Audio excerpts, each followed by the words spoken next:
తెలంగాణలో ఎండలు భగభగ మండిపోతున్నాయి. భానుడి ప్రతాపానికి సిద్దిపేట జిల్లా వాసులు అల్లాడుతున్నారు. గత 10 రోజులుగా తీవ్రమైన ఎండలు వడగాల్పులతో ప్రజలు బయటికి రావాలంటేనే బెంబేలెత్తిపోతున్నారు. ఉదయం 10 గంటల నుంచే ఎండ వేడి పెరిగిపోతోంది. జిల్లాలో 43 డిగ్రీల సెల్సియస్ కు పైగా ఉష్ణోగ్రతలు నమోదవుతుండటంతో విలువెల్లాడుతూ ఎండలో పనిచేసే దినసరి కూలీలు, శుభకార్యాలకు వెళ్లే సామాన్య జనం, వృద్ధులు, చిన్నపిల్లలు, గర్భిణీ స్త్రీలు అప్రమత్తంగా ఉండాలని డాక్టర్లు సూచిస్తున్నారు.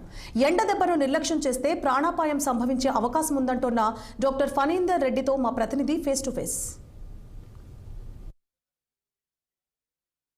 గత 2 రోజుల నుంచి కూడా ఎండలు మండిపోతా ఉన్నాయి. ఈ ఎండలతో వడదెబ్బ తగిలితే కనుక చనిపోయే అవకాశాలు ఉంటాయని కూడా డాక్టర్లు హెచ్చరిస్తూ ఉన్నారు. ఈ ఎండాకాలంలో మనం ఎండలో వెళ్తే కనుక ఎట్లాంటి చర్యలు తీసుకోవాలి, ఎట్లాంటి ప్రికాషన్ తీసుకోవాలనే అంశానికి మనం ఒకసారి ఇక్కడ పన్నీరు డాక్టర్ గారు ఉన్నారు. సార్ చెప్పండి, ఈ వడదెబ్బ ఈ ఎండాకాలంలో ఎండలు స్టార్ట్ అయినాయి. ఈ ఎండ బారిన పడకుండా వడదెబ్బ తగిలితే కనుక మనం ఏం చేయాలి, మీరు పేషెంట్లకి ఏం చెప్తారు? మెయిన్గా ఈ ఎండాకాలంలో మెయిన్గా జాగ్రత్త చేసే వాళ్ళు అంటే మెయిన్గా పెద్దవాళ్ళు, అంటే అబోవ్ 50-60 ఇయర్స్ వాళ్ళు, మళ్ళీ గర్భవతులు ఎవరైతే ప్రెగ్నెంట్ ఉన్నారో వాళ్ళు, మళ్ళీ చిన్నపిల్లలు. సో చిన్నపిల్లలకి ఎలాగో ఇప్పుడు హాఫ్ డే స్కూల్ స్టార్ట్ అయినాయి కాబట్టి వాళ్ళు వెళ్ళరు. ఎండలో ఆడొద్దని చెప్పాలి చిన్నపిల్లలకి. సాయంకాలం పూట 5:30 తర్వాత ఆడుకోమని చెప్పాలి. 5:30 నుంచి 7 గంటల వరకు ఎలాగో వెళ్తుంటుంది కాబట్టి. ఇంకా పెద్దలు ఎవరైనా అనుకోకుండా బయట ఏదైనా ఊరికి ట్రావెల్ చేసినా కానీ, ఎక్కడికి వెళ్ళినా కానీ రెగ్యులర్గా వాళ్ళు డీహైడ్రేషన్ కాకుండా హైడ్రేషన్ మెయింటైన్ చేస్తూ ఉండాలా. కొబ్బరి నీళ్ళని, వాటర్ అని తీసుకుంటూ ఉండాలి రెగ్యులర్గా. ఇంకా గర్భవతులు అయితే అసలు బయటికి వెళ్ళకూడదు ఎండలో.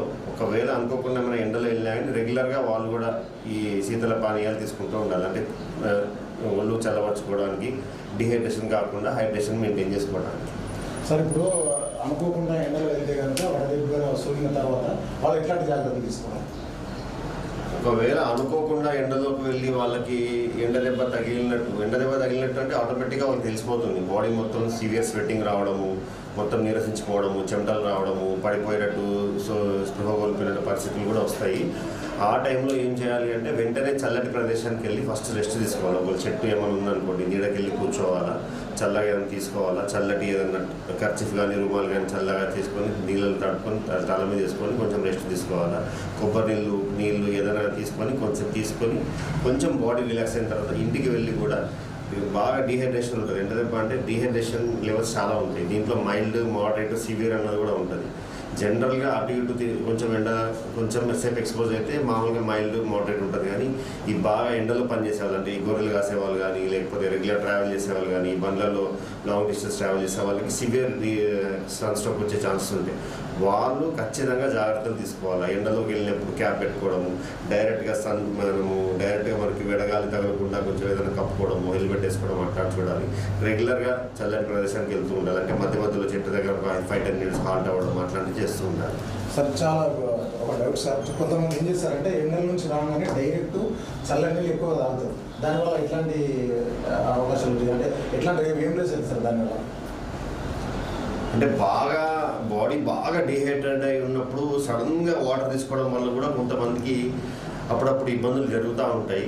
దానికి సర్టెన్ కారణం అంటే ఏం లేదు. కొంతమంది హార్ట్ పేషెంట్స్కి వీళ్ళకి సడన్గా ఓవర్లోడ్ అయ్యే అవకాశాలు ఉంటుంది అనమాట. అట్లాంటి వాళ్ళు ఏంటంటే తీసుకోవచ్చు, 1-2 గ్లాసులు తీసుకోవచ్చు. కొంతమంది మగ్గులు తాగుతూ ఉంటారు, అట్లా తీసుకోకూడదు. ఏదైనా సరే సర్టెన్ రెగ్యులర్ ఇంటర్వెల్స్లో మోతాదు మించకుండా తీసుకుంటే ఏ ఇబ్బంది ఏముండదు. ఈ ఎండాకాలంలో వృద్ధులు, చిన్నపిల్లలు వీళ్ళంతా కూడా చాలా జాగ్రత్తగా ఉండాలి. ఈ రాబో రోజుల్లో కూడా ఎండలు బాగా మండిపోయే అవకాశాలు ఉన్నాయి. ఎండను మాత్రం నిర్లక్ష్యం చేయకూడదు. తగిన జాగ్రత్తలు తీసుకుంటే వడదెబ్బ సోకే అవకాశం ఉండదు. కాబట్టి పేషెంట్లంతా కావచ్చు, బయట తిరిగే వాళ్ళు కూడా ఈ ఎండకు సంబంధించి కూడా జాగ్రత్తలు తీసుకోవాలని చెప్పేసి ఫణీందర్ డాక్టర్ చెప్తా ఉన్నారు. ఇది సిద్దిపేట జిల్లా తాజా పరిస్థితి. కెమెరా పర్సన్ వెంకట్తో స్వామి 6 టీవీ సిద్దిపేట.